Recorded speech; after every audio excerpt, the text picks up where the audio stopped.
Ce programme est financé par les amis et partenaires du ministère de Joyce Meyer.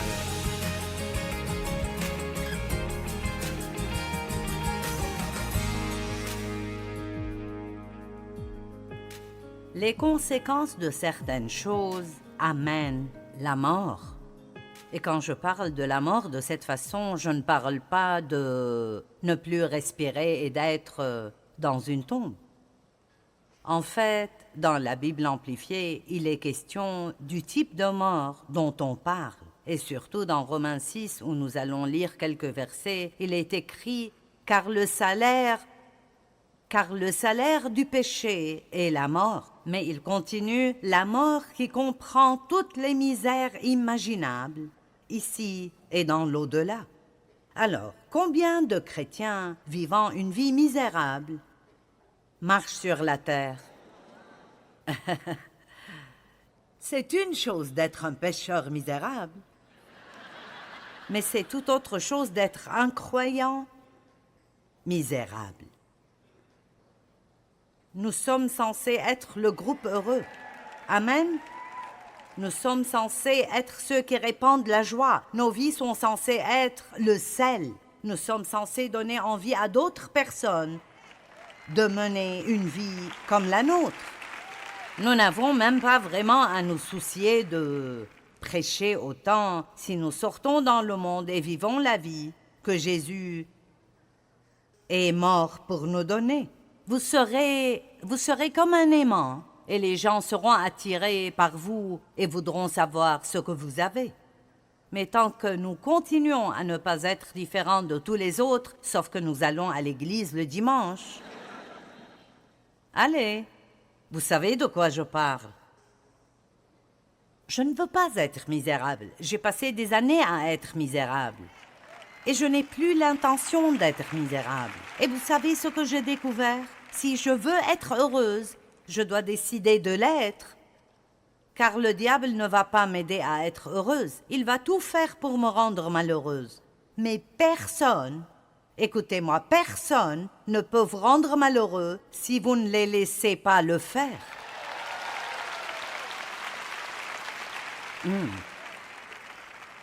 Je vous ai dit que j'avais toutes sortes de problèmes. Je veux dire, j'ai été abusée pendant 15 ans par mon père. Et ce n'était pas juste une chose occasionnelle, c'était tout le temps, tout le temps, tout le temps. Et je ne vais pas parler de tous les petits détails parce que ils sont dans mes livres. Mais j'étais bien amochée quand il en a fini avec moi. Et j'avais l'air bien à l'extérieur. Il ne semblait pas que quelque chose allait mal, mais il y avait le chaos dans mon âme. Et quand vous avez le chaos dans votre âme, cela commence à apparaître dans les relations. Amen. D'une part, je ne m'aimais pas parce que je pensais que quelque chose n'allait pas en moi. Et si vous ne vous aimez pas, vous ne pourrez pas vous entendre avec qui que ce soit. Et donc, j'étais misérable. Et par conséquent, je me suis mise à essayer de rendre Dave misérable. Et les misérables ne réalisent même pas ce qu'ils font. Mais la vérité est que lorsque vous êtes misérable, vous ne voulez pas que les autres soient heureux.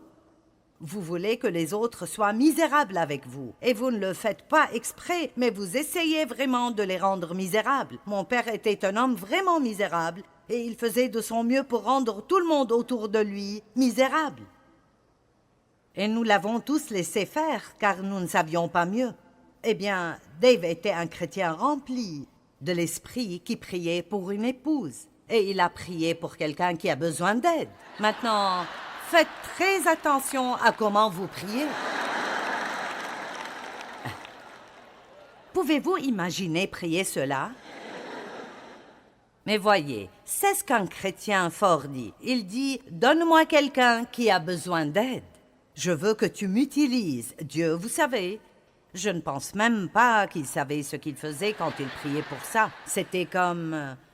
Peut-être était-il en transe lorsqu'il a prié cette prière. Et vous savez, il a eu quelqu'un qui avait besoin d'aide. Mais Dave était assez fort dans le Seigneur pour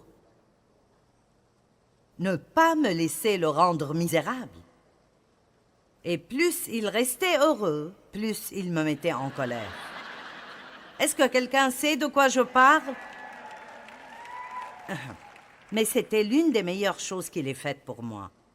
Parce que j'ai vu, maintenant écoutez-moi, ceux d'entre vous qui sont mariés à quelqu'un qui essaye de vous rendre malheureux. Allez! Ou peut-être êtes-vous celui qui passe tout son temps à essayer de rendre quelqu'un d'autre malheureux. Je ne sais pas, vous êtes celui qui est ici alors. Je dois prêcher à qui je dois prêcher.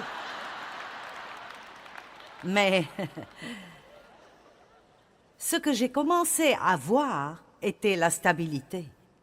Quelque chose que je n'avais jamais vu auparavant. J'ai commencé à voir quelqu'un qui n'était pas contrôlé par des circonstances extérieures. Dave m'aimait inconditionnellement, mais je devais recevoir l'amour. Il n'agissait pas en fonction de mon comportement. Il était simplement qui il était. Et l'une des choses que nous devons apprendre est d'être ce que Dieu veut que nous soyons, peu importe ce que font les autres. M'entendez-vous? Peut-être que quelqu'un a été méchant avec vous, il ne vous a pas bien traité. Et maintenant, votre tentation est de construire un mur, de ne pas les laisser entrer dans votre vie et de ne pas leur parler. Ce n'est pas la façon dont Dieu veut que vous répondiez, parce que maintenant, vous les laissez vous contrôler. Et ce que vous devez faire, c'est simplement dire « Mon Dieu, je vais être qui je suis. Et je vais te faire confiance pour prendre soin d'eux. » Alors je vous dis que vous ne devez pas laisser les autres vous rendre malheureux. Et c'est quelque chose que vous pouvez faire, mais seulement si vous avez la maîtrise de soi. Parce que vos émotions, quiconque vit d'après ses émotions, pourrait tout aussi bien se mettre des tampons qui disent « détruit » et imprimer cela sur votre vie. Nous ne pouvons pas vivre d'après les émotions et avoir la victoire. La victoire exige que nous ayons la maîtrise de soi. Et la maîtrise de soi n'est pas seulement le manger et l'exercice, mais c'est aussi contrôler vos pensées, contrôler vos paroles et vos attitudes et ces émotions qui veulent sombrer chaque fois que des circonstances ne nous conviennent pas. Nous devons nous renforcer un peu, pouvoir surmonter la déception et rester heureux lorsque nous ne réussissons pas. Allez, je vais répéter ça de ce côté. Restez heureux quand on n'a pas ce qu'on veut. Pouvez-vous être heureux quand vous n'avez pas ce que vous voulez? Amen. Nous passons trop de temps à essayer de faire en sorte que Dieu et le monde entier nous servent. Et Jésus a dit qu'il est venu pour servir et non pour être servi. J'espère que vous continuez à m'aimer. Car le salaire du péché est la mort. Le péché vous rend malheureux. Chaque type de misère. C'est pourquoi, au lieu de vous mettre en colère contre les gens qui font des choses qui nous font mal, nous devons réaliser que les personnes blessées blessent les gens. Et le péché apporte sa propre punition. Vous n'avez pas à vous soucier d'essayer de punir quelqu'un qui pêche. Il a sa propre punition et sa misère. Pensez-vous vraiment qu'un toxicomane est heureux? Non, il est misérable. Pensez-vous vraiment que quelqu'un qui ne fait que maltraiter les autres tout le temps est une personne heureuse? Non, il ne l'est pas. Il est misérable. Le péché, le salaire du péché est la mort. La mort qui comprend toutes les misères que nous pouvons avoir dans cette vie et dans celle à venir. Romains 8:6 dit « Et l'affection de la chair, c'est la mort ». De nouveau, il ne s'agit pas d'être dans une tombe. Il dit que plus vous pensez à vous-même et à la chair et ce que vous voulez et ce que vous n'avez pas et ce que vous pensez que vous devriez avoir et ce que les autres ont que vous ne pensez pas qu'ils devraient avoir. Allez! Passez votre journée à penser comme ça et voyez à quel point vous serez heureux à l'heure de se coucher. Vous ne serez pas très content. Dites plutôt, Dieu, je crois que je suis entre tes mains et que tu as un plan pour ma vie. Et aussi longtemps que je t'obéis et que je fais ce que tu veux, quand tu voudras me bénir, aucun diable en enfer ni personne ne pourra t'en empêcher. Allez, la vraie promotion vient de Dieu, pas de l'homme. J'espère que vous ne vous lasserez pas de m'entendre dire cela, mais cela ne m'importe pas, même si c'est le cas, parce que nous avons besoin d'entendre les choses encore et encore et encore. La chair est naturellement égoïste. Elle veut ce qu'elle veut. Et nous devons nous occuper de nous-mêmes et être bons envers nous-mêmes, parce que si vous ne prenez pas soin de vous, vous ne pourrez pas aider les autres. Mais je ne parle pas d'être égoïste et égocentrique. Ce que nous devons faire est à dessein. Dites tous à dessein. Je souligne cela parce que je dois le faire à dessein. Et je poursuis ce truc divin depuis plus de 40 ans, presque 45 ans maintenant. Je veux dire étudier la parole, prêcher la parole, faire vraiment tout ce que je sais faire pour essayer de vivre selon la parole. Et chaque jour de ma vie, je dois toujours utiliser la maîtrise de soi. Je dois encore me dire non et je dois encore résister à être égoïste. Je pensais l'autre jour à des façons par lesquelles je suis vraiment tellement égoïste. Et je déteste cela. Je ne veux pas être comme ça. Dieu merci, il nous change de gloire en gloire. Mais ce que je dois faire, c'est à dessein. Que tout le monde dise à dessein. Pensez à ce que je peux faire pour quelqu'un. Je vous mets au défi. Comme, disons par exemple, juste exhorter quelqu'un ou l'édifier veut dire de le faire se sentir bien. Juste faire que quelqu'un se sente bien. Chacun de vous a la capacité, quel que soit le nombre de problèmes que vous avez une capacité incroyable pour que quelqu'un d'autre se sente mieux. Pensez à cela. Et je me risquerais à dire que beaucoup trop de gens n'utilisent pas cette capacité du tout. Ils veulent que tout le monde les aide à se sentir mieux. Mais ils ne donnent pas vraiment leur vie pour que les autres se sentent mieux. Je suis plutôt axée sur les objectifs et j'aime donc entreprendre de petits projets divins, des choses que j'estime que Dieu veut que je fasse. Et ça devient mon petit projet.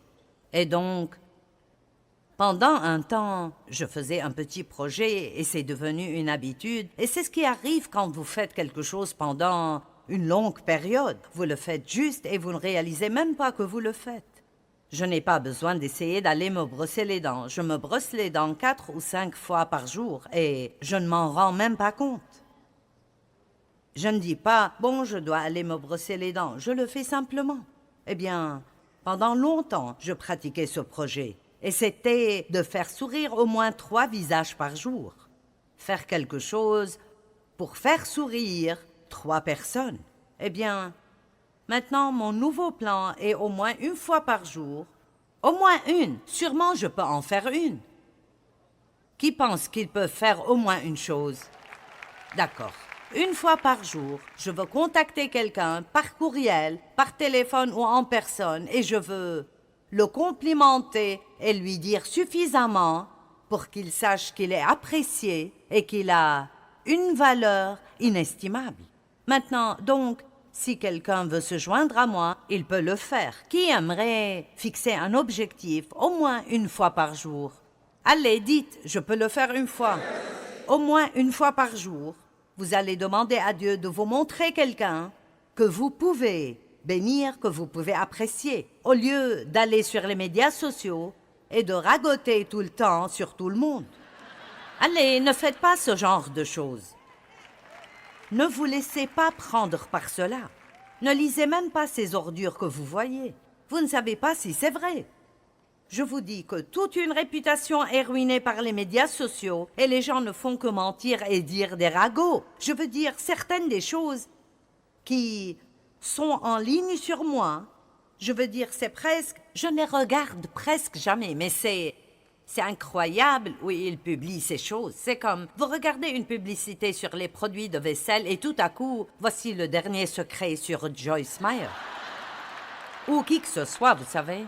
Joel Osteen, ou celui-ci, ou celui-là.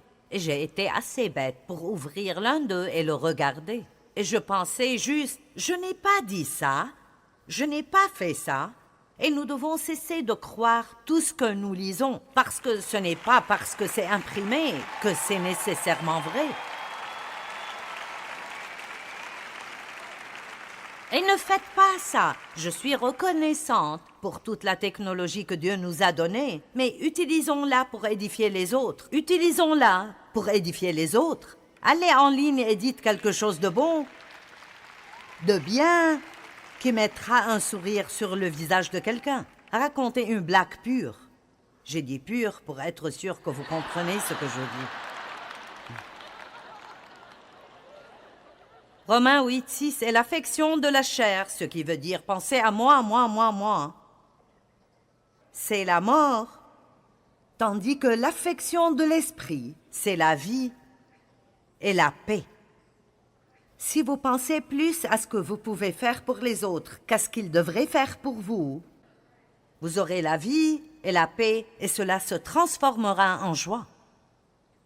Mais plus vous pensez à ce que vous n'avez pas et à ce que quelqu'un d'autre a que vous pensez qu'il ne mérite pas et ne devrait pas avoir, plus vous allez être misérable. Nous contrôlons notre bonheur beaucoup plus que nous ne pensons. Allez! Je pense que vous pouvez être misérable n'importe quel jour où vous voulez être misérable. Et chaque jour où vous voulez être heureux, vous pouvez trouver quelque chose pour être heureux. Vous dites, j'ai beaucoup de problèmes. Eh bien, la plupart des gens en ont ces jours-ci. Et plus vous y pensez, plus il semble grand. Et plus vous en parlez, plus il semble grand. Ce sur quoi vous vous concentrez devient la chose la plus importante dans votre vie. La meilleure chose à faire est donc de vous lever de là où vous êtes, là où vous vous apitoyez sur vous-même, et vous vous lamentez, et allez simplement faire quelque chose. Allez remercier Dieu pour la nature. Allez marcher autour d'une maison de retraite et remercier Dieu de ne pas être dans cette même condition. Amen. Caressez un chien, faites quelque chose, pensez à autre chose que vous-même. D'accord? Quelques citations sur la discipline. Le manque de discipline mène à la frustration et à la haine de soi. Vous vous sentez bien quand vous vous disciplinez. Vous savez que si vous commencez votre matinée et vous avez un plan, vous savez ce que vous allez faire ce jour-là. Vous allez nettoyer la maison, vous allez aller à la banque, etc. Quoi que ce soit, vous avez des projets à réaliser. Eh bien, si vous les réalisez, vous pourrez vous asseoir et vous détendre et vous vous sentirez bien. Mais n'est-ce pas frustrant?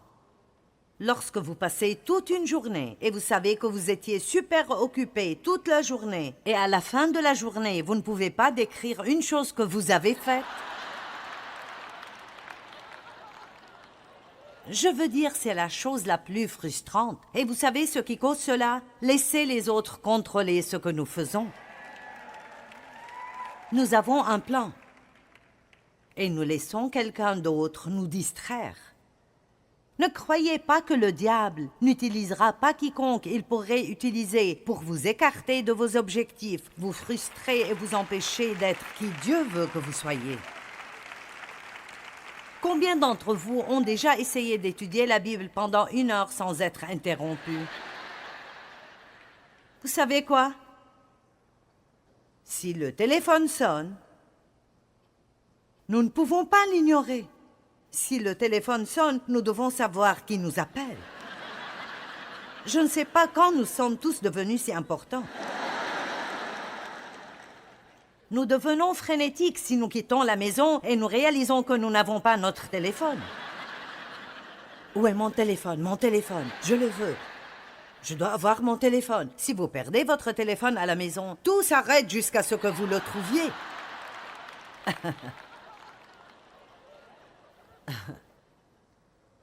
Je me souviens de l'époque où nous avions une ligne pour 4. Quelqu'un d'autre d'aussi vieux? D'accord. Vous voyez? Maintenant, nous nous datons, mais cela signifiait que 4 personnes utilisaient la même ligne. Et donc, si vous vouliez téléphoner et vous preniez l'appareil et quelqu'un parlait, vous deviez raccrocher et attendre. Et pour qu'il se dépêche, vous décrochez et raccrochez, décrochez et raccrochez. Ça coûtait vraiment de l'argent pour avoir une ligne pour 2. Et puis une ligne privée. Waouh, c'était quelque chose. Et je me souviens que lorsque vous conduisiez, si vous vouliez téléphoner, vous deviez trouver un téléphone public. Allez.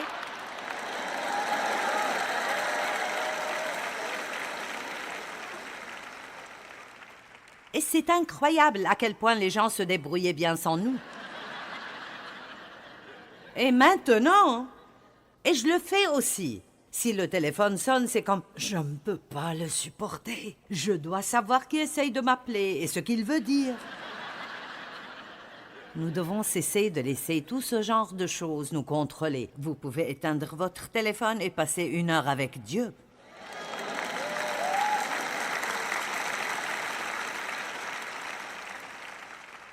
Les caractéristiques d'une personne disciplinée, ils font toujours un effort supplémentaire. Ils font toujours plus que ce qu'ils voient. Des gens indisciplinés ou paresseux, ou des gens qui ne sont pas excellents, ils font juste et à peine le nécessaire. Mais une personne excellente ou une personne disciplinée ne fait pas cela. Matthieu 25, 1 à 10. Très bonne parabole, et elle donne une si belle leçon. Le royaume des cieux sera semblable à 10 vierges qui, ayant pris leur lampe à l'air, à la rencontre de l'époux, 5 étaient insensés et 5 sages.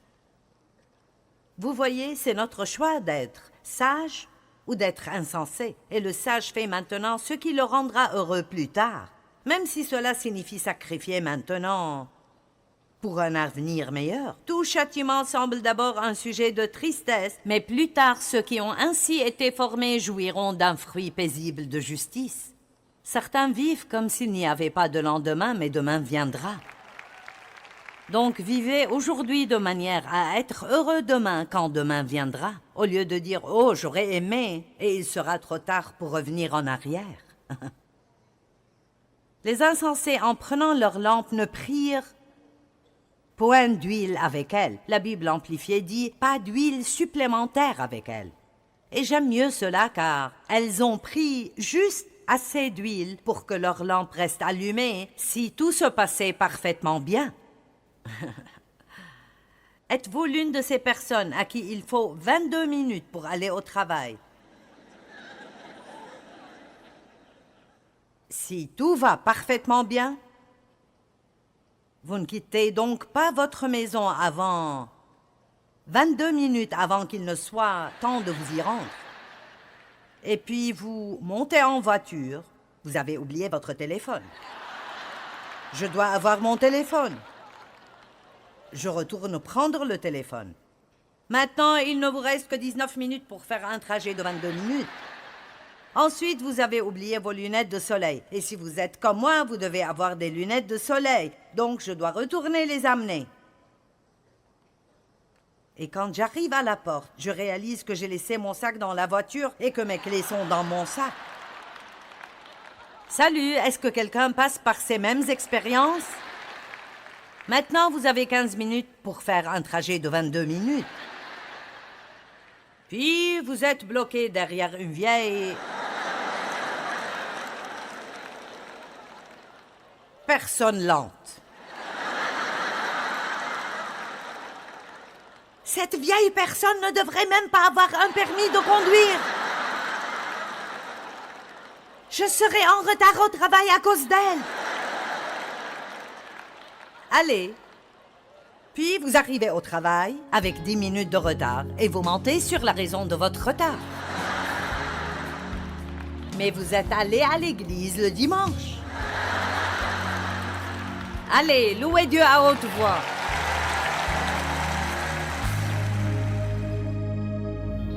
Hébreux 12, tout châtiment semble d'abord un sujet de tristesse, mais plus tard ceux qui ont ainsi été formés jouiront d'un fruit paisible de justice. Donc, en d'autres termes, la discipline est quelque chose dont vous verrez les fruits après qu'elle soit appliquée. Montrez de la maîtrise de soi en restant heureux quand les choses ne marchent pas comme prévu, et de centaines et même milliers d'autres façons. Vous avez la maîtrise de soi. Ne dites pas « je n'en ai pas » parce que vous en avez. Mais ça pourrait juste être une petite graine parce que vous n'avez jamais travaillé avec Dieu pour la développer.